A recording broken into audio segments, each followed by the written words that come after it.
नमस्कार दोस्तों, मैं दिग्विजय सिंह आप सबका बहुत स्वागत करता हूं दिग्विजय इकोनॉमिका में। हम बात कर रहे हैं आरबीआई रिलेटेड इश्यूज के, फंक्शंस ऑफ आरबीआई के। हम बात करने वाले हैं कि आरबीआई एक्चुअली इकोनॉमी में मॉनेटरी पॉलिसी को, मॉनेटरी स्टेबिलिटी को किस तरीके से प्रमोट करता है।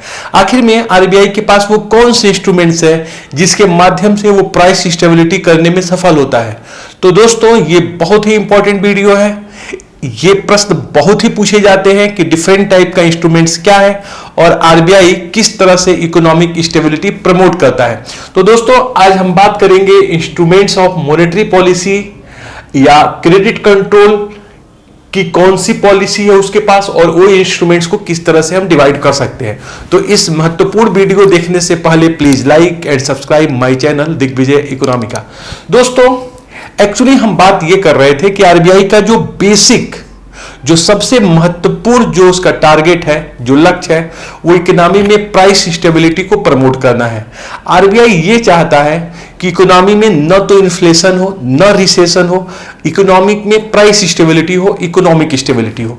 अगर इकोनॉमी में ज्यादा मनी आ जाए तो आरबीआई प्रयास करता है कि मनी को विड्रॉ कर लिया जाए, एब्जॉर्ब कर लिया जाए।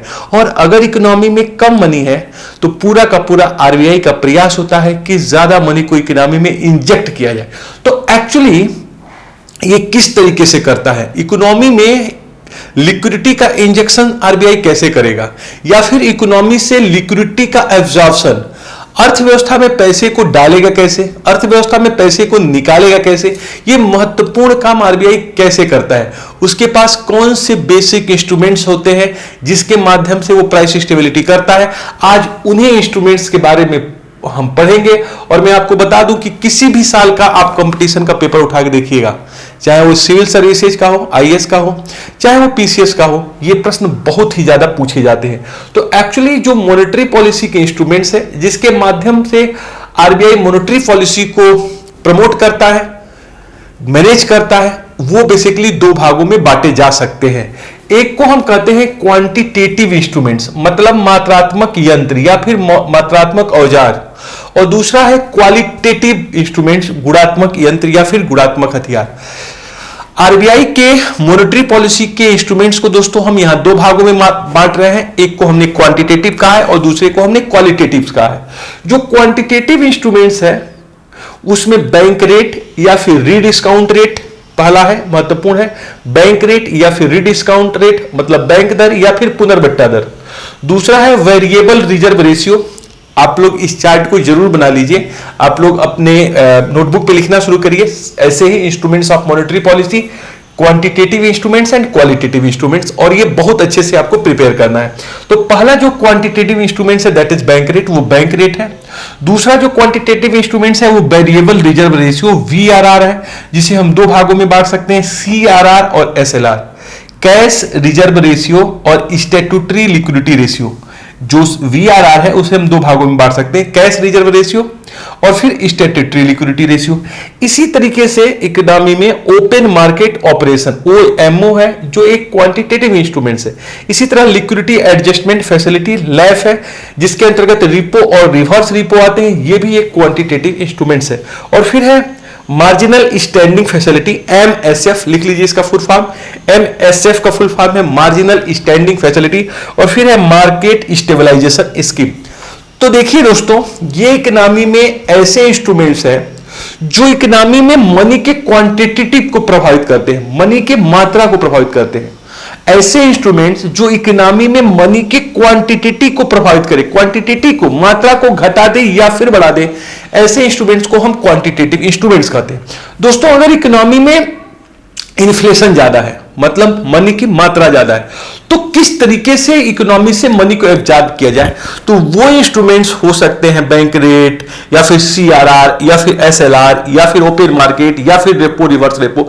तो ये वो इंस्ट्रूमेंट्स होते हैं जो इकोनॉमी से मनी को इंजेक्ट कर सकते हैं या फिर विड्रॉ कर सकते हैं। इसका मतलब क्वांटिटेटिव इंस्ट्रूमेंट इकोनॉमी में मुद्रा को घटाने बढ़ाने का, विड्रॉवल या इंजेक्शन करने का काम करते हैं। दूसरे इंस्ट्रूमेंट्स क्वालिटेटिव इंस्ट्रूमेंट्स हैं। ये क्या है? गुणात्मक। ये ऐसे इंस्ट्रूमेंट्स हैं जो इकोनॉमी में मनी की मात्रा को घटा या बढ़ा नहीं सकते। लेकिन जो ये मनी या क्रेडिट के डायरेक्शन को प्रभावित कर सकते हैं, ये क्लियर कर सकते हैं कि जो बैंक लोन डिसवर्स कर रहे हैं वो रेशनली कर रहे हैं, क्या इससे इंक्लूसिव ग्रोथ होगा या फिर नहीं होगा। क्या बैंक सिर्फ बड़े बड़े बिजनेस मैन को ही लोन प्रोवाइड कर रहे हैं या फिर मार्जिनल फार्मर्स को भी लोन दे रहे हैं, क्या पुअर्स को भी लोन बांट रहे हैं। तो एक्चुअली जो क्वांटिटेटिव इंस्ट्रूमेंट्स है उसके माध्यम से आरबीआई इकोनॉमी में मनी को इंजेक्ट या विड्रॉ नहीं करता है, बल्कि आरबीआई ये पता लगाता है कि जो क्रेडिट है उसका फ्लो कैसा है, उसका यूज कैसे हो रहा है, क्या इससे इंक्लूसिव ग्रोथ होगा या फिर नहीं होगा। तो कुल मिला जुला के जब आरबीआई के फंक्शंस की हम लोग बात कर रहे थे इसके पहले 3 वीडियो में दोस्तों, तो हम लोगों ने ये बात की थी कि आरबीआई का एक ये भी बहुत इंपॉर्टेंट फंक्शन है कि इकोनॉमी में इंक्लूसिव ग्रोथ हो रहा है कि नहीं, फाइनेंशियल इंक्लूजन हो रहा है कि नहीं, जो डेवलपमेंट का वेव है, जो फाइनेंस का वेव है, क्या वो सब तक पहुंच रहा है कि नहीं, सभी लोगों तक, डिप्रिव्ड सोसाइटी तक, गरीबों तक पहुंच रहा है कि नहीं। यह भी आरबीआई का एक बहुत इंपॉर्टेंट लक्ष्य है। तो उसी लक्ष्य के लिए यहां पे देखिए क्वालिटेटिव इंस्ट्रूमेंट्स है। इससे इकोनॉमी में इन्फ्लेशन और रिसेशन को आरबीआई नहीं टैकल कर पाएगा। इससे इकोनॉमी में ना तो मनी को इंजेक्ट कर पाएगा ना विड्रॉ कर पाएगा। क्वालिटेटिव इंस्ट्रूमेंट गुणात्मक ये दिखाते हैं कि जो बैंक लोन बांट रहे हैं, जो मनी सप्लाई है उसकी क्वालिटी क्या है, क्या वो सिर्फ एक ही दिशा में जा रहे हैं, क्या वो सिर्फ बड़े लोगों को ही मिल रहे हैं, बड़े बिजनेसमैन को ही मिल रहे हैं, या फिर वो नॉर्मल लोगों तक पहुंच रहे हैं, क्या वो डिप्रिव्ड सोसाइटी तक पहुंच रहे हैं। तो कुल मिला जुला के दोस्तों जो क्वालिटेटिव इंस्ट्रूमेंट्स है गुणात्मक, जिससे वो साख के मात्रा को नहीं बल्कि उसके दिशा को, डायरेक्शन को प्रभावित करता है, उसे हम बांट सकते हैं मार्जिन डिटर्मिनेशन में, सर्कुलर्स में, बाई सर्कुलर परिपत्र के माध्यम से, मोरल प्रेशर नैतिक दबाव के माध्यम से, और डायरेक्ट एक्शन प्रत्यक्ष कार्रवाई के माध्यम से। तो देखिए दोस्तों, हम लोग जो मॉनेटरी पॉलिसी के इंस्ट्रूमेंट्स हैं उसको मात्रात्मक और गुणात्मक में डिवाइड किया। एक्चुअली इकोनॉमी में जो प्राइस स्टेबिलिटी जो मुख्य लक्ष्य है आरबीआई का, वो क्वांटिटेटिव इंस्ट्रूमेंट से आएगा या फिर क्वालिटेटिव, आपको क्या लगता है, जिससे इकोनॉमी में क्वांटिटेटिव को प्रभावित किया जाए कि कितनी क्वांटिटी है इकोनॉमी में, कितनी क्वांटिटी है मनी की, क्रेडिट की। इसलिए बहुत ज्यादा इंपॉर्टेंट क्वांटिटेटिव इंस्ट्रूमेंट्स होते हैं। क्वालिटेटिव इंस्ट्रूमेंट्स महत्वपूर्ण तो हैं, लेकिन ये इकोनॉमी में क्वांटिटी ऑफ मनी को नहीं प्रभावित कर सकते। ये नहीं बता सकते कि इकोनॉमी में मनी कैसे ज्यादा होगी कैसे कम। एक्चुअली जो मनी का क्वांटिटेटिव जहां प्रभावित करने की बात है कि मनी ज्यादा हो या फिर कम, ये सिर्फ क्वांटिटेटिव इंस्ट्रूमेंट से कर सकते हैं। मतलब वो इंस्ट्रूमेंट्स क्वांटिटेटिव है जिससे हम इन्फ्लेशन या रिसेशन को रोक के प्राइस स्टेबिलिटी को मेंटेन कर सकते हैं। तो प्राइस स्टेबिलिटी इसके द्वारा मेंटेन होगा, किसके द्वारा, क्वांटिटेटिव इंस्ट्रूमेंट्स के द्वारा, और क्वालिटेटिव इंस्ट्रूमेंट्स के द्वारा जो डायरेक्शन ऑफ क्रेडिट है कि क्या लोगों तक, क्या सामान्य लोगों तक बैंक लोन पहुंच रहा है नहीं, इससे संबंधित है। तो दोनों में आपको समझ में आ गया होगा जो प्राइस स्टेबिलिटी मुख्य जो आरबीआई का जो है ऑब्जेक्टिव है उसको वो कैसे अचीव करेगा, वो क्वांटिटेटिव इंस्ट्रूमेंट्स के माध्यम से करेगा। तो चलिए दोस्तों, हम क्वांटिटेटिव इंस्ट्रूमेंट्स को बहुत अच्छे से समझते हैं, क्योंकि क्वांटिटेटिव इंस्ट्रूमेंट्स ही इकोनॉमी में आप देखेंगे एग्जाम में बहुत ज्यादा पूछा गया है। जितने भी कंपटीशन के एग्जाम होते हैं इसमें क्वांटिटेटिव इंस्ट्रूमेंट्स बहुत ज्यादा पूछा जाता है, क्वालिटेटिव इंस्ट्रूमेंट्स आप देखेंगे काफी कम पूछा गया है। तो चलिए हम लोग क्वांटिटेटिव इंस्ट्रूमेंट्स की बात कर लें कि कौन कौन से इंस्ट्रूमेंट्स है जिसके माध्यम से इकोनॉमी में मनी के सप्लाई को आरबीआई घटा सकता है, बढ़ा सकता है। तो सबसे पहले जो इंस्ट्रूमेंट्स ऑफ मॉनेटरी पॉलिसी है उसमें हम लोग सीखेंगे बैंक रेट को। तो हेडिंग डालिए आप लोग, बैंक रेट। पहला हम लोगों के पास इंस्ट्रूमेंट्स है दोस्तों, पहला इंस्ट्रूमेंट्स ऑफ मॉनेटरी पॉलिसी है जो हम लोग पहले हम लोग सीखेंगे क्वांटिटेटिव, और क्वांटिटेटिव में पहला हम लोग सीखने जा रहे हैं बैंक रेट। पहला सीखने जा रहे हैं बैंक रेट, या इसके लिए एक और भी शब्द यूज होता है री डिस्काउंट रेट। री डिस्काउंट रेट, बैंक दर या बैंक दर या पुनर्बट्टा दर, पुनर्बट्टा दर, पुनर्बट्टा दर। देखिए अब आइए हम लोग सीखते हैं कि बैंक दर या फिर री डिस्काउंट रेट क्या है। कुछ बुक्स को आप पढ़ेंगे तो इसमें बैंक रेट के लिए डिस्काउंट रेट शब्द लिखा हुआ है, बैंक रेट के लिए डिस्काउंट रेट शब्द लिखा हुआ है, गलत लिखा हुआ है। बैंक रेट डिस्काउंट रेट नहीं होता है, बैंक रेट रीडिस्काउंट रेट होता है। यह बिल्कुल आपके दिमाग में रहना चाहिए। बहुत से किताबों में मैं देखता हूं कि बैंक रेट को डिस्काउंट रेट लिखा गया है, कई जगह आप नेट पर भी पढ़िएगा तो बैंक रेट को डिस्काउंट रेट लिखा गया है, यहां तक कि अगर आप विकिपीडिया को भी पढ़िएगा तो वहां पर भी डिस्काउंट रेट लिखा गया है। मेरे अकॉर्डिंग वो सही नहीं है। बैंक रेट के लिए रीडिस्काउंट रेट शब्द यूज किया जाना चाहिए। क्यों किया जाना चाहिए मैं आपको भी बताता हूं। तो चलिए पहले हम नॉर्मली सीखते हैं बहुत ही आसान शब्दों में कि एक्चुअली बैंक रेट क्या होता है।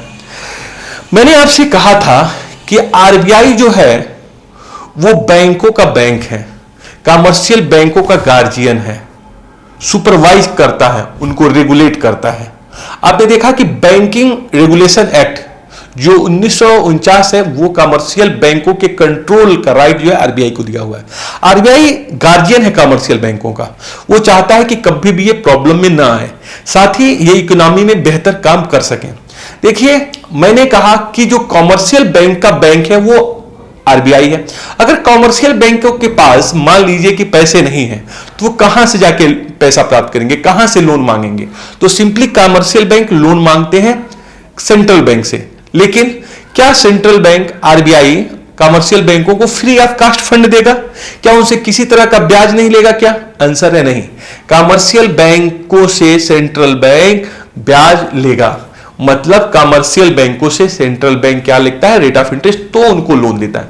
तो हुआ क्या एक्चुअली कि आरबीआई किसको लोन देगा दोस्तों? आरबीआई देगा लोन कमर्शियल बैंकों को, कमर्शियल बैंकों को लोन देगा। खूब ध्यान से समझिए। और कमर्शियल बैंक किसको लोन देंगे? कमर्शियल बैंक देंगे पब्लिक को लोन देंगे या फिर बिजनेसमैन को लोन देंगे। बीएम का मतलब बिजनेसमैन है। देखिए आरबीआई जो है लोन प्रोवाइड करता है, लोन प्रोवाइड करता है कमर्शियल बैंकों को, और कमर्शियल बैंक लोन प्रोवाइड करते हैं। ये डायग्राम बना लीजिए आप लोग, इसी तरह बनाइएगा जैसे मैं करा रहा हूं। आरबीआई जो है कमर्शियल बैंकों को लोन प्रोवाइड करता है और कमर्शियल बैंक से लोन हम लोग मांगने जाते हैं या फिर बिजनेसमैन मांगने जाते हैं। तो देखिए आरबीआई ने दिया कमर्शियल बैंकों को लोन और कमर्शियल बैंकों ने दिया हम लोगों को लोन। आप ये बताइए कि जब आरबीआई लोन देगा कमर्शियल बैंक को तो क्या फ्री ऑफ कॉस्ट देगा? क्या मैंने कहा नहीं, एक ब्याज दर से लेगा, रेट ऑफ इंटरेस्ट। और कमर्शियल बैंक जब हमको लोन देते हैं तो क्या हमको फ्री ऑफ कॉस्ट देते हैं? क्या उत्तर है नहीं, वो हमसे भी एक ब्याज की दर लेते हैं। अब देखिए कुल मिलाजुला के आरबीआई कमर्शियल बैंकों को लोन दिया तो एक ब्याज लिया, इसी तरह कमर्शियल बैंकों ने पब्लिक को या बिजनेसमैन को जो है लोन दिया तो भी ब्याज लिया। तो देखिए जो जिस रेट पे आरबीआई ने कमर्शियल बैंक को लोन दिया दैट कॉल बैंक रेट, उसी को हम कहते हैं बैंक रेट, उसी को हम कहते हैं बैंक रेट।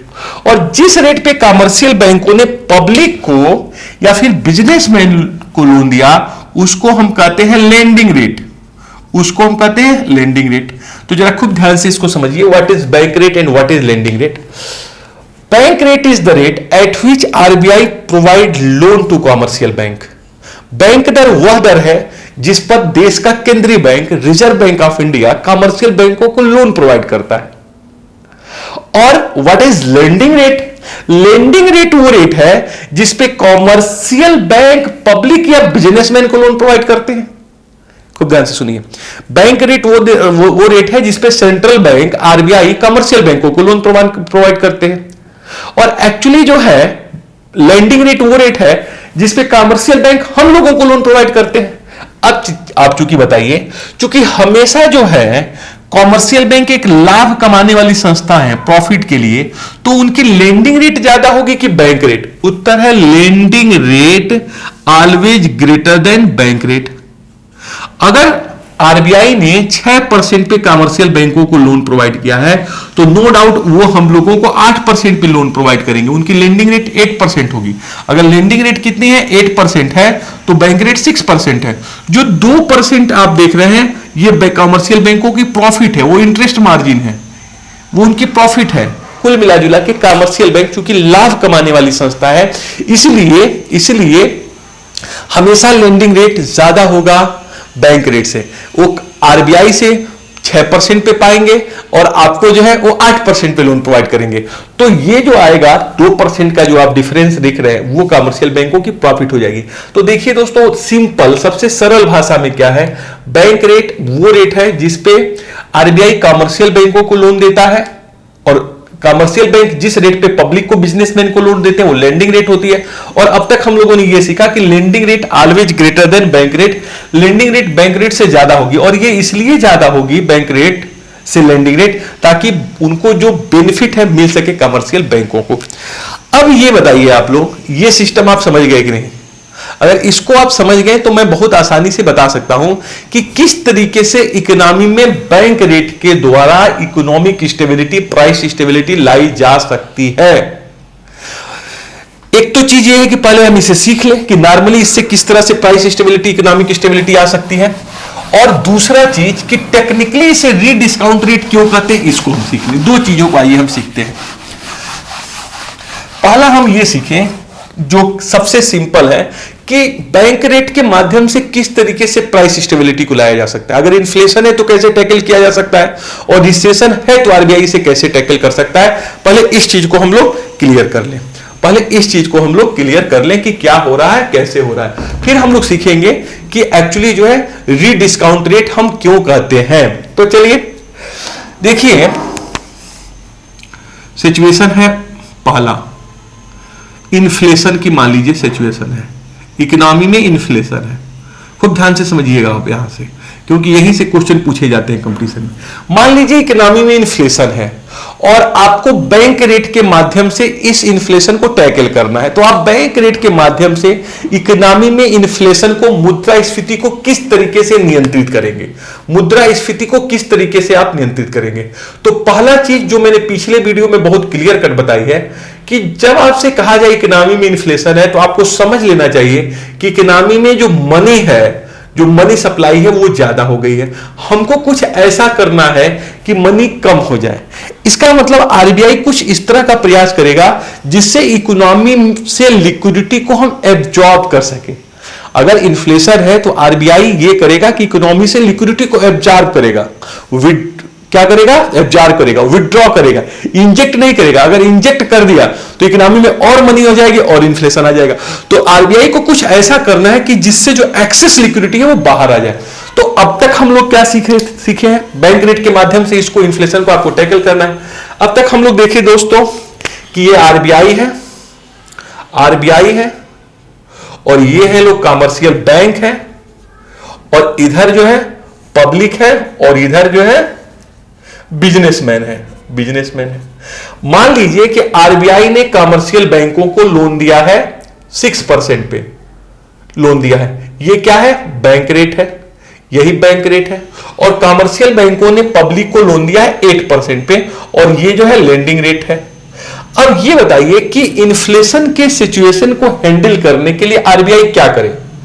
देखिए, अगर आरबीआई इस बैंक रेट को बढ़ा के 6% से 8% कर दे तो कमर्शियल बैंकों को अब पहले से ज्यादा महंगा लोन मिलेगा।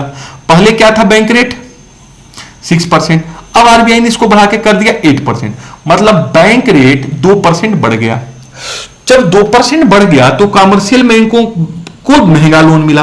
तो जब वो पब्लिक को या बिजनेसमैन को लोन देंगे तो हमेशा इससे महंगा लोन देंगे। अब वो 10% लेंडिंग रेट कर देंगे, क्यों? क्योंकि वो लाभ के लिए काम करने वाली संस्था है। जब वो 6% पे पा रहे थे तो 8% पे दे रहे थे, 2% उनको फायदा हो रहा था। अब वो 8% पे पा रहे हैं तो लेंडिंग रेट 10% देंगे, ताकि उनका 2% का वो बेनिफिट मेंटेन रहे। तो आप ये सोचिए कि जब लेंडिंग रेट वो बढ़ा देंगे तो जब हम लोग होम लोन लेने जाएंगे या फिर हम लोग किसी भी तरह का लोन लेने जाएंगे कमर्शियल बैंकों से तो हमको महंगा मिलेगा। तो इसका मतलब अगर हमको महंगा लोन मिलेगा तो हम लोग इकोनॉमी में लोन कम लेंगे, तो इकोनॉमी में मनी सप्लाई ऑटोमेटिक कम हो जाएगी। अगर हम लोन कम ले रहे हैं तो इकोनॉमी में मनी सप्लाई ऑटोमेटिक कम हो जाएगी। अब जरा देखिए, इसका मतलब अगर इकोनॉमी में इन्फ्लेशन है तो आरबीआई बैंक रेट को घटा दे।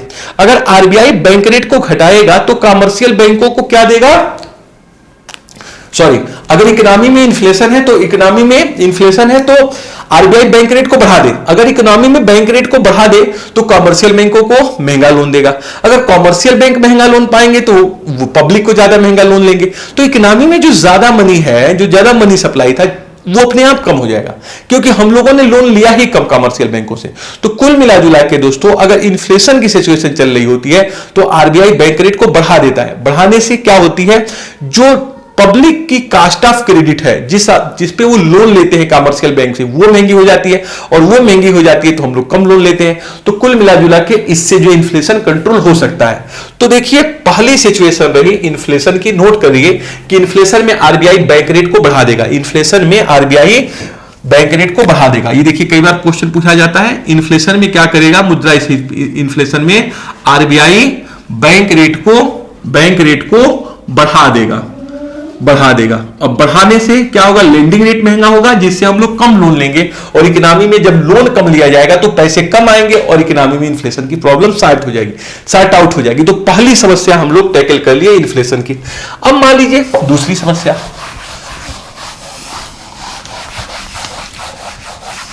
अगर यह कहा जाए कि इकोनॉमी में रिसेशन है, जैसे आजकल की सिचुएशन देखिए, इकोनॉमी में आजकल क्या चल रहा है, दूसरी सिचुएशन में रिसेशन या स्लो डाउन है। इकोनॉमी में रिसेशन मान लीजिए चल रहा है, मंदी चल रही है, मंदी या कमी चल रही है, स्लो डाउन। तो फिर आप ये बताइए कि इस रिसेशन से किस तरीके से आप बाहर निकलेंगे, बैंक रेट को कैसे यूज करेंगे। अभी हम सिर्फ बैंक रेट इंस्ट्रूमेंट्स को सीख रहे हैं, तो बताइए क्या बैंक रेट को किस तरीके से हम करेंगे, बैंक रेट को घटाएंगे कि बैंक रेट को बढ़ाएंगे, आप बताइए। देखिए, वही चीज, यहां पे आरबीआई है और यहां पे कॉमर्शियल बैंक है और यहां पे पब्लिक है और बिजनेसमैन है। अगर मान लीजिए कि आरबीआई कमर्शियल बैंकों को 6% पे लोन दे रही है, पहले मान लीजिए सिचुएशन है, इसका मतलब बैंक रेट कितना है, 6%, और कमर्शियल बैंक पब्लिक को लेंडिंग रेट कितनी दे रही होगी, तो 8% दे रही होगी। अब इकोनॉमी में मान लीजिए ये सिचुएशन है और रिसेशन है। अगर आरबीआई इस बैंक रेट को घटा के 4% कर दे, अब क्या करता है, आरबीआई बैंक रेट को घटा के 4% करता है। तो कमर्शियल बैंकों को पहले 6% पे मिलता था लोन, अब उनको सिर्फ 4% पे लोन मिलेगा। इसका मतलब कमर्शियल बैंकों को सस्ता लोन मिला, क्योंकि बैंक रेट सस्ती हो गई। तो कमर्शियल बैंक अपना 2% प्रॉफिट मार्जिन को बनाए रखेंगे और 6% पे पब्लिक को लोन दे देंगे, लेंडिंग रेट 6% हो गई। तो पब्लिक को और बिजनेसमैन को जो पहले 8% पे देखिए लोन मिलता था, अब 6% पे मिलने लगा।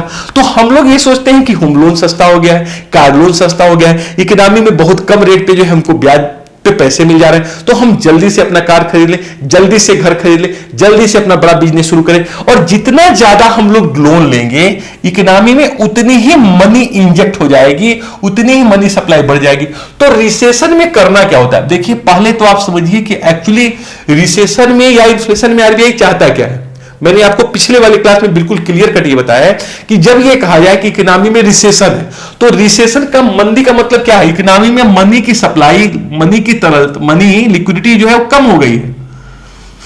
मनी कम हो गई है तो आरबीआई चाहेगा इकोनॉमी में मनी को इंजेक्ट किया जाए, तरलता को डाला जाए। इंजेक्ट का मतलब तरलता को डाला जाए। पहले तो आपको यह समझना पड़ेगा, नहीं तो एक भी इंस्ट्रूमेंट, चाहे वो बैंक रेट हो, चाहे सीआरआर हो, ओपन मार्केट ऑपरेशन है, आप बिल्कुल नहीं समझ पाएंगे जब तक आप ये नहीं समझेंगे कि इन्फ्लेशन में पैसा ज्यादा होता है या फिर कम, रिसेशन में पैसा ज्यादा होता है कि कम। पहले समझ लीजिए, अगर कहा जाए इकोनॉमी में रिसेशन है दोस्तों, तो आप समझ लीजिए इकोनॉमी में लिक्विडिटी क्रंच है, डिमांड कम हो गई है, अनसोल्ड स्टॉक है, लोगों के पास पैसे नहीं है। आरबीआई कुछ ऐसा चाहेगा कि ज्यादा पैसे को डाल दे, मतलब रिसेशन में वो पैसे को डालना चाहता है इकोनॉमी में, क्या करना चाहता है, इंजेक्ट करना चाहता है। और इन्फ्लेशन में वो सोचता है इकोनॉमी में बहुत ज्यादा लिक्विडिटी है, तो उस लिक्विडिटी को एब्जॉर्ब करना चाहता है। तो लिक्विड के इंजेक्शन को आप समझिए और विड्रॉ समझिए। तो यहां पे अगर रिसेशन है तो मनी सप्लाई कम है, आरबीआई चाहता है कि पैसे को डाला जाए। तो पैसे को तब डाला जा सकता है कि जब वो बैंक रेट को घटा दे। इसका मतलब रिसेशन की प्रॉब्लम को सॉल्व करने के लिए, इसको सॉल्व करने के लिए आरबीआई जो है, आरबीआई बैंक रेट को घटा देगा। जब बैंक रेट को घटा देगा तो अपने आप कमर्शियल बैंक लेंडिंग रेट को घटा देंगे, और जब लेंडिंग रेट को घटा देंगे तो बिजनेसमैन और पब्लिक ज्यादा पैसा लेके खर्च करेंगे, इकोनॉमी में तरलता आ जाएगी और रिसेशन की प्रॉब्लम सॉल्व हो जाएगी। तो देखिए दोस्तों, जो बैंक रेट है उसको घटा और बढ़ा के लिक्विडिटी को हम एडजस्ट कर सकते हैं, मॉनेटरी पॉलिसी को हम स्टेबलाइज कर सकते हैं। तो देखिए यहां पे हमने बैंक रेट की बात की। अब दो चीजें समझनी है। नंबर वन, बैंक रेट क्या एक एक्टिव इंस्ट्रूमेंट्स आजकल है, और दूसरा ये चीज हमको समझनी है कि क्या जो है इसे रीडिस्काउंट रेट या डिस्काउंट रेट क्या कहे, और क्या इसे क्यों इसे रीडिस्काउंट रेट कहा जाता है। पहली चीज, आजकल बहुत ज्यादा आप देखेंगे बैंक रेट का यूज नहीं होता है। एक तरीके से इसे एक ट्रेडिशनल इंस्ट्रूमेंट्स माना जाता है, इसका बहुत ज्यादा यूज आजकल नहीं हो रहा है। इसलिए यूज नहीं हो रहा है क्योंकि पूरी की पूरी एक्टिविटीज कमर्शियल बैंकों के ऊपर डिपेंड है। अगर आरबीआई ने अगर बैंक रेट को बढ़ा दिया तो आरबीआई ने सिग्नल दिया है, कई बार इसे सिग्नलिंग रेट भी कहा जाता है कमर्शियल बैंकों को, कि आप भी अपने लेंडिंग रेट को बढ़ा दीजिए।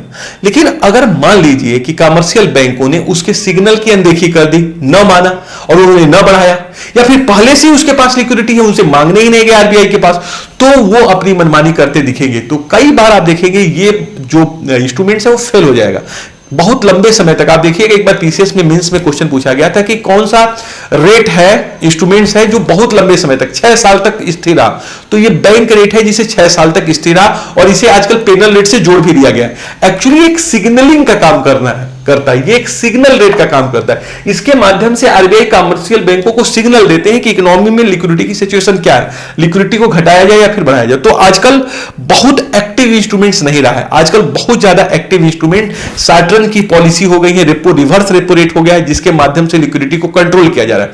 तो यहां पे बहुत ज्यादा एक्टिवली इसका यूज नहीं हो रहा है। इसके बारे में हम बताएंगे कि किस तरह इसे पेनल लिंक से लिंक कर दिया गया है और जो है क्या क्या चीजें हैं। बट आपको मैं एक चीज और बता दूं कि यही है बेसिकली बैंक रेट जिसमें आरबीआई कमर्शियल बैंक को लोन देता है, बट यहां पे इसे रीडिस्काउंट रेट भी कहते हैं।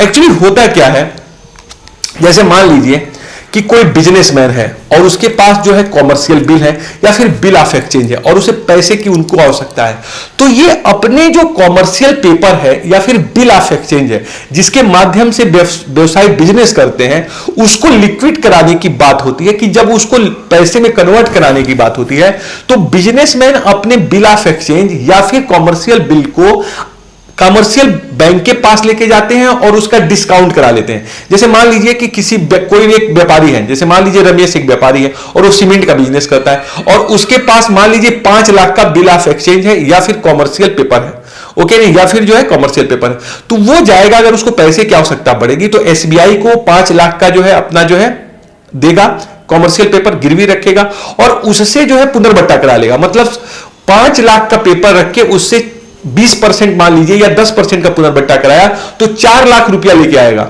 अगर आप समझ रहे हैं, अगर उस पुनर्बट्टा डिस्काउंट का मतलब हुआ कि जिस रेट जो उसकी फेस वैल्यू है उससे कम पैसा देगा, डिस्काउंट का मतलब उससे कम पैसा देगा। अगर 5 लाख की सिक्योरिटी है जिसको जो है रमेश ने पीएनबी के पास जमा किया, तो पीएनबी उसको 5 लाख का अपना सिक्योरिटी रखेगा और इनको मान लीजिए 4 लाख रुपया दे दिया 5 लाख के वैल्यू पे, मतलब डिस्काउंट किया।